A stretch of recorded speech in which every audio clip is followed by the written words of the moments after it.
Le Conseil des ministres s'est réuni ce samedi 18 avril 2020 au Palais du Peuple, sous la très haute autorité de son Excellence M. Denis Sassou Nguesso, Président de la République, chef de l'État. 6 points étaient inscrits à l'ordre du jour, à savoir, d'abord un point d'étape sur la gestion de la pandémie de coronavirus Covid-19. Ensuite, point suivant, 2 projets de loi au titre du ministère des Hydrocarbures. Un projet de loi au titre du ministère de la Justice et des Droits humains et de la promotion des peuples autochtones. Enfin, 2 projets de décret au titre du ministère de l'Intérieur et de la décentralisation. Le Conseil des ministres a fait, à la demande de son Excellence M. Denis Sassou Nguesso, Président de la République, chef de l'État, un point d'étape sur la lutte menée depuis quelques semaines dans notre pays contre le coronavirus Covid-19. Il en ressort que la situation d'ensemble tente à s'aggraver.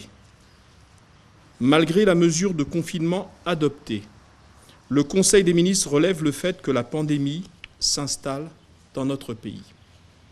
En quelques jours, le nombre de personnes atteintes du Covid-19 a presque doublé, passant de 74 à 143 cas à la date du 17 avril 2020, avec un nombre de décès établi à ce jour à 6 personnes.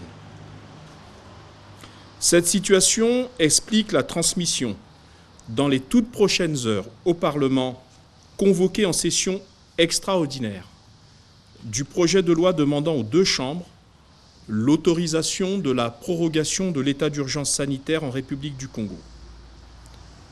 Ce projet de loi a été examiné par le Conseil des ministres de ce jour. Son adoption donnera au chef de l'État la possibilité de proroger l'état d'urgence sanitaire dans notre pays. Prorogation rendue inéluctable par l'accélération de la pandémie au Congo. D'autre part, le Conseil des ministres constate que les villes de Brazzaville et de Pointe-Noire sont, à l'évidence, les 2 principaux foyers de propagation du Covid-19 dans notre pays. Il est rappelé à tous et à chacun que le décret numéro 2020-99 du 1er avril 2020 fixe la liste des biens et services indispensables, ainsi que celle des déplacements essentiels dans le cadre de la lutte contre la pandémie. Il est demandé aux services compétents de renforcer immédiatement les contrôles sanitaires aux points de passage, notamment au péage, et de s'assurer que les déplacements ainsi effectués soient bien en conformité avec la réglementation rappelée. L'objectif des pouvoirs publics est de limiter ainsi la propagation du Covid-19 de Brazzaville et Pointe-Noire vers l'intérieur du pays. Enfin, le Conseil des ministres a tenu à rendre ce jour un hommage solennel au personnel soignant qui paye d'ores et déjà un lourd tribut à la lutte contre le Covid-19. Il s'incline en particulier devant la mémoire des 2 médecins décédés qui se dévouaient avec abnégation, comme leurs confrères et collègues, à la lutte contre le coronavirus. Le Conseil des ministres a demandé au gouvernement de prendre toutes les mesures à même d'assurer la mise à disposition des personnels soignants, des équipements et protections nécessaires à l'accomplissement de leur mission. Ces personnels sont sur le front de la bataille contre ce redoutable virus et méritent de ce fait la reconnaissance de la nation et du peuple congolais. Poursuivant l'examen des points inscrits à son ordre du jour, le Conseil des ministres a examiné les affaires suivantes. Pour le ministère des Hydrocarbures, projet de loi portant approbation du contrat de partage de production Emeraude 2 signé le 9 avril 2020 entre la République du Congo, la Société nationale des pétroles du Congo et les sociétés Congorep SA et Perenco SA.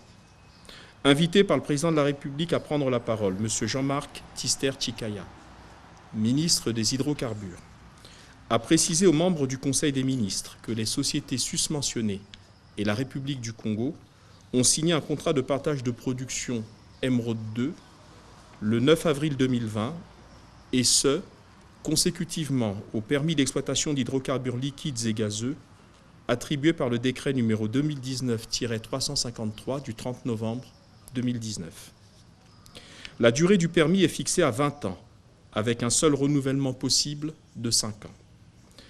Le permis Émeraude 2 bénéficie d'une superficie de 328,3 km². Il dispose de réserves additionnelles de 56 millions de barils, conformément à l'article 143 de la loi numéro 28-2016 du 12 octobre 2016. Une dérogation a permis la participation des sociétés privées nationales. Ainsi, le contracteur a présenté à la République du Congo le plan de développement suivant. Forage de 16 nouveaux puits, construction et installation de 3 nouvelles plateformes incluant les équipements de raccordement, pose de 3 pipelines d'export du brut. Enfin, 60 millions de dollars américains nécessaires au soutien du socle de production. L'approbation du contrat de partage de production Émeraude 2 donnera lieu au paiement d'un bonus de signature de 5 millions de dollars américains. D'autre part, le contracteur va contribuer à la réalisation de projets sociaux pour un montant d'1 million de dollars américains. Enfin, l'ancien contracteur s'engage à reverser à la République du Congo, au titre des provisions pour abandon et remise en état des sites, la somme totale de 95 millions de dollars américains sur un compte ouvert au nom du Trésor public. Ce versement s'effectuera selon le rythme suivant: 47 500 000 dollars payables dans les 5 jours ouvrables qui suivront la publication de la loi d'approbation du contrat de partage de production au journal officiel de la République du Congo. S'en suivront le paiement de 33 250 000 dollars américains payables à la première date anniversaire de la dite publication. Et enfin, le reliquat de 14 250 000 dollars américains à la date du 2e anniversaire de la publication. Second projet de loi du ministère des Hydrocarbures, projet de loi portant approbation du contrat de partage de production Kombi Likalala Libondo 2, signé le 17 avril 2020 entre la République du Congo, la Société nationale des pétroles du Congo et les sociétés Perenco SA, Petro Congo SA et Africa Oil and Gas Corporation. Poursuivant son propos, et après avoir rappelé les fondamentaux techniques de ce contrat de partage de production, le ministre Tister Tshikaya a indiqué aux membres du Conseil des ministres que les huiles accumulées sur ce projet sont évaluées à 530 millions de barils de pétrole. Il a ajouté que l'adoption de ce projet de loi donnera lieu au paiement d'un bonus de signature de 50 millions de dollars. Complétant son propos, il a indiqué que les provisions sont fixées à ce jour à 173 810 000 dollars américains. Enfin, il convient de noter que le contracteur s'est engagé à la réalisation de projets sociaux, là également à hauteur d'1 million de dollars, et a contribué au financement d'infrastructures dans le bassin intérieur de la cuvette, à hauteur de 250 000 dollars américains. Après examen et discussion, le Conseil des ministres a approuvé les 2 projets de loi. Le premier, portant approbation du contrat de partage de production Émeraude 2, signé le 9 avril 2020, entre la République du Congo, la Société nationale des pétroles du Congo et les sociétés Congo-Rep SA et Perenco SA. Le second, portant approbation du contrat de partage de production Kombi Likalala Libondo 2 entre la République du Congo, la SNPC et les sociétés Perenco SA, Petro Congo SA et Africa Oil and Gas Corporation. Les 2 projets de loi seront transmis au Parlement pour adoption. Ministère de la Justice, des Droits humains et de la promotion des peuples autochtones. Projet de loi autorisant la prorogation de l'état d'urgence sanitaire en République du Congo. Invité à son tour par le président de la République à prendre la parole, M. Aimé-Ange Wilfried Bininga, ministre de la Justice, des Droits humains et de la promotion des peuples autochtones, a soumis à l'examen des membres du Conseil des ministres un projet de loi autorisant la prorogation de l'état d'urgence sanitaire en République du Congo. Il apparaît en effet que l'accélération de la diffusion de la pandémie dans notre pays justifie la prorogation de l'état d'urgence, cadre juridique permettant l'édiction de mesures à caractère exceptionnel susceptibles de faciliter la lutte contre la pandémie du coronavirus Covid-19. Ainsi, les dispositions de l'article 157, alinéa 3 de la Constitution, prévoient, je cite, que le Parlement se réunit de plein droit s'il n'est pas en session pour, le cas échéant, autoriser la prorogation de l'état d'urgence ou de l'état de siège au-delà de 20 jours. Après examen et discussion, le Conseil des ministres a approuvé le projet de loi autorisant la prorogation de l'état d'urgence sanitaire en République du Congo. Il sera transmis au Parlement pour adoption. Ministère de l'Intérieur et de la décentralisation. Projet de décret portant révocation du président du conseil départemental et municipal, maire de la ville de Brazzaville. Invité par le chef de l'État à prendre la parole, M. Raymond Zéphirin Mboulou, ministre de l'Intérieur et de la décentralisation, a rappelé aux membres du Conseil des ministres que le conseil départemental et municipal de Brazzaville connaît des crises récurrentes depuis 2017.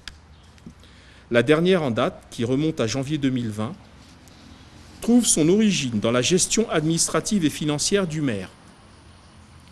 Épinglé par les 4 autres membres du bureau exécutif et par 59% des conseillers municipaux, les faits reprochés à celui-ci ont fait l'objet d'une déclaration le 7 février 2020, puis d'une pétition le 19 février.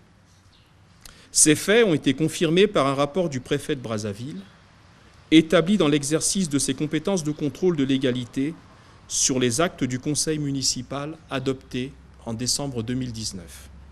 Ainsi, les actes suivants ont révélé que le maire s'était affranchi du respect des lois et règlements, malgré les observations réitérées du ministre de tutelle. Premièrement, la somme de 250 millions de francs CFA correspondant à l'appui de l'État aux travaux de rétablissement du trafic lourd à Djiri, crédit perçu en décembre 2019, au mépris des règles de passation des marchés publics et dépensé à l'insu des autres membres du bureau exécutif et du receveur municipal. Deuxième fait épinglé, la somme d'1,250 milliard de francs CFA, correspondant à un appui budgétaire de l'État à la commune de Brazzaville, dans le cadre du programme d'urgence du gouvernement, somme virée sur un compte privé à la demande du maire, et ce, en l'absence de tout marché public. Enfin, la signature d'un contrat sous seing privé avec une banque, en violation des règles du Code des marchés publics. Ces manquements ont logiquement fait l'objet de mesures conservatoires, parmi lesquelles la suspension du maire, l'interpellation d'un certain nombre de cadres et agents, ainsi que l'ouverture d'une enquête judiciaire par Monsieur le procureur de la République pour détournement de deniers publics et complicité. Compte tenu de la gravité des faits, le ministre de l'Intérieur et de la décentralisation, conformément aux dispositions de l'article 50 de la loi numéro 7-2003 du 6 février 2003, portant organisation et fonctionnement des collectivités locales, sollicite du Conseil des ministres qu'il procède à la révocation immédiate du président du Conseil départemental et municipal de Brazzaville. Les membres du Conseil des ministres ont pris acte du rapport présenté par le ministre de l'Intérieur et de la décentralisation. Après avoir opiné sur le fait que la mesure sollicitée est conforme aux orientations de son Excellence, Monsieur le Président de la République, chef de l'État, dont le credo est de lutter sans relâche contre les antivaleurs et l'impunité, le Conseil des ministres décide ce jour de révoquer M. Christian Roger Okemba, président du Conseil départemental et municipal, maire de la ville de Brazzaville. Deuxième projet. Projet de décret portant révocation du président du Conseil municipal, maire de la ville de Mosenjo. Poursuivant son propos, le ministre Mboulou a révélé aux membres du Conseil des ministres que M. Éric Blaise Ngouloubi Saï, président du conseil municipal, maire de la ville de Mosenjo, fait l'objet de poursuites judiciaires devant le tribunal de grande instance de Brazzaville pour des faits présumés de vol et de destruction de biens publics, et ce, conformément à un arrêt de la Cour suprême du 3 mai 2019. Suspendu de ses fonctions pour une durée de 3 mois le 21 novembre 2019, afin de se mettre à la disposition de la justice, au même titre que ses complices présumés, le maire n'a pas répondu aux convocations du juge d'instruction, ce qui a entraîné l'émission d'un mandat d'arrêt à son encontre le 16 janvier 2020.